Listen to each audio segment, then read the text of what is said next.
Chairman, and I'll try to be brief, but I wasn't able to be here for the original presentation of the bill. I want to thank my colleagues for coming here and testifying, and I think you've each presented a number of things that are important for us to consider, not us, the Rules Committee, but the body generally.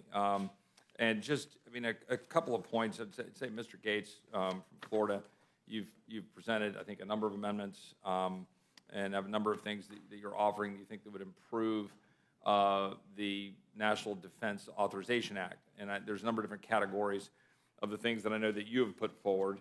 One of which that I think is critically important is on the area of improving with respect to diversity, equity, and inclusion, CRT, et cetera, at the Department of Defense.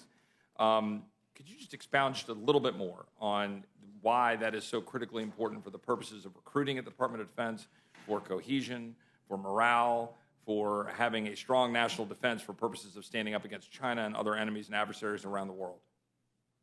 Yes, thank you. And I would acknowledge that in the underlying bill, we have wiped out critical race theory as a pedagogy tool in the Department of Defense, thanks to work by my colleague, Mr. Waltz, and thanks to the work of my colleague, Mr. Banks.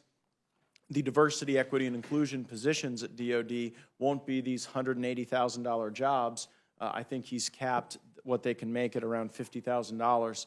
So DEI doesn't become a career path unto itself, totally untethered from the mission of the Department of Defense. But, Mr. Roy, it was a majority-minority unit in my district that pulled me aside when I was visiting the installation and said, you know, this intense focus on our race has become problematic because the entire premise of the training we do is that everyone's part of the same team. We're going through these experiences together. We are growing together. And that it was particularly some of the majority-minority units within the military who were harmed by this. I also think that it does hurt us on the recruiting front. You know, a lot of the geographic areas where we draw from to fill the billets at the Department of Defense react negatively when told that by virtue of your skin color, you're either naturally oppressed or you're naturally an oppressor.